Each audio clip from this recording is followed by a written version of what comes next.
Hello বন্ধুরা, আর S কিচেনে সকলকে স্বাগত জানিয়ে আজকের পর্ব আমি আবার শুরু করছি। আশা করি সবাই ভালো আছেন। আপনাদের দোয়ায় আমিও অনেক ভালো আছি। আজকের রেসিপি হচ্ছে পাকা কলার বরফি বা পাকা কলার হালুয়া রেসিপি। যারা পাকা কলা খেতে পছন্দ করেন না কিংবা পাকা কলা অনেক দিন ধরে বাড়িতে পড়ে থাকে, অনেকটা কালো কালো দেখতে হয়ে যায়, তাই খেতে পছন্দ করেন না, সেই কলা দিয়ে আজ আমি বানাবো এই হালুয়া রেসিপি। চলুন আর দেরি না করে দেখে নিই। আমি এখানে পাকা কলা নিয়েছি 4টে। এগুলো খোলাগুলো ছাড়িয়ে আমি এই ছোট ছোট করে কেটে মিক্সিং বলে দিয়ে দেব। আমার এই রেসিপিটি ভালো লাগলে অবশ্যই একটি লাইক করবেন এবং এই রেসিপিটা আপনার পরিবারের এবং আত্মীয় স্বজনদের সঙ্গে শেয়ার করবেন। আর এখনও যদি আমার চ্যানেলকে সাবস্ক্রাইব না করে থাকেন, প্লিজ আমার চ্যানেলটিকে সাবস্ক্রাইব করে পাশে থাকা অল নোটিফিকেশানটা অন করে দেবেন। এতে করে আমার চ্যানেলের সব নোটিফিকেশান আপনার কাছে পৌঁছে যাবে।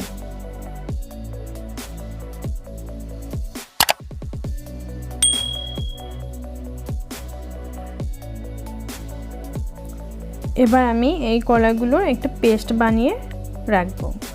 কড়াই বসিয়েছি, কড়াই গরম হলে দিয়ে দেব ঘি। আপনাদের কাছে সাদা তেল যদি থাকে, ঘিয়ের বদলে আপনারা সাদা তেলও দিতে পারেন, কিন্তু ঘি দিলে এর ফ্লেভার এবং টেস্ট অনেক ভালো হয়। এবার আমি যে বাদাম আর কিশমিশ রেখেছিলাম, সেই বাদাম আর কিশমিশগুলো ভালো করে আমি ভেজে নিচ্ছি। কিশমিশ আর কাজু বাদাম ছাড়া আপনাদের পছন্দ মতো যদি ড্রাই ফ্রুটস আপনাদের কাছে থেকে থাকে, সেগুলোও আপনারা এই হালুয়াতে দিতে পারেন।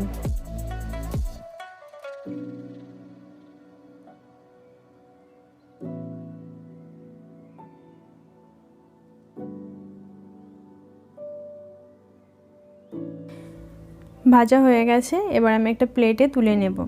এই ঘিয়ের মধ্যে আমি দিয়ে দেব 1 কাপ পরিমাণ সুজি। আমি 4টে কলার জন্য 1 কাপ পরিমাণ সুজি নিয়েছি। আর এই সুজিটা ঘিয়ের সঙ্গে ভালোভাবে ভেজে নিতে হবে। আপনারা যেমন কলার পরিমাণ নেবেন সেই পরিমাণেই সুজি নেবেন।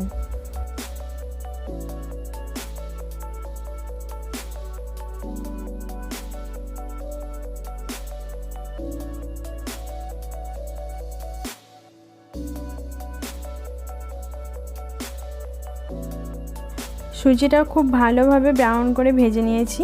এর মধ্যে দেব আমি যে কলার পেস্টটা বানিয়েছিলাম সেই পেস্টটা দিয়ে ভালো করে নেড়ে চেড়ে নেব আর সুজিটার সঙ্গে মিশিয়ে নেব।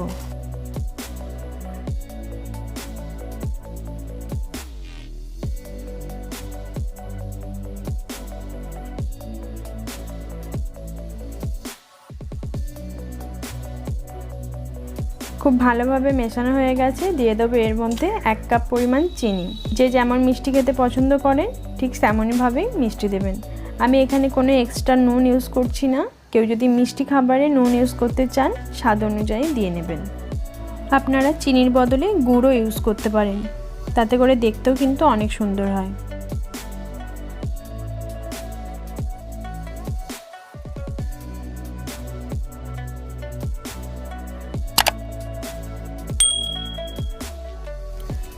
চিনিটা খুব ভালোভাবে মিশে গেলে দিয়ে নেব এর মধ্যে লিকুইড দুধ দিয়ে ভালো করে মিশিয়ে নেব।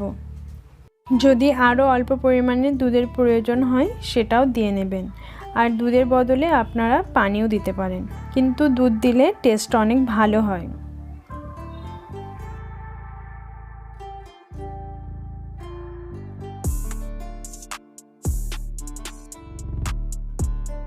যখন সব উপকরণ একসঙ্গে মিশে আসবে আর কড়াই থেকে ছেড়ে আসবে, তখন এর মধ্যে দিয়ে দেব ভাজা কিশমিশ আর কাজু, দিয়ে আরও একবার ভালোভাবে মিশিয়ে নিতে হবে।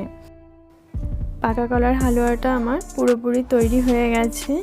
আপনারা বাড়িতে প্লিজ এইভাবে বানাবেন, আর কেমন খেতে হলো সেটা অবশ্যই আমাকে কমেন্ট বক্সে জানাবেন।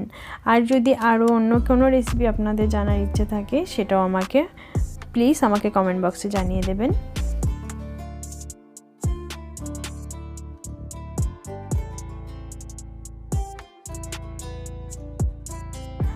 পাকা কলার হালুয়া আমার তৈরি হয়ে গেছে। এটা নামানোর জন্য আমি একটা প্লেটে ঘি মাখিয়ে নেব। এবার আমি হালুয়াটা এই প্লেটের মধ্যে নামিয়ে ফেলবো।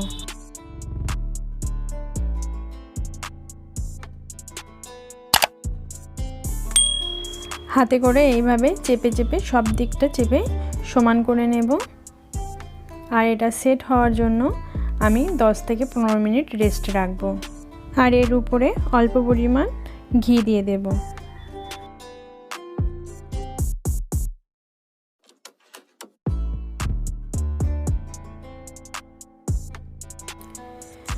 দশ থেকে 15 মিনিট রেস্টে রাখার পর এবার আমি হালুয়াটা ছাড়িয়ে নেব প্লেট থেকে। আর তার আগে আমি চারিধারটা একটু ছুরির সাহায্যে ঘুরিয়ে নেব, এতে করে হালুয়াটা সহজেই প্লেট থেকে উঠে যায়।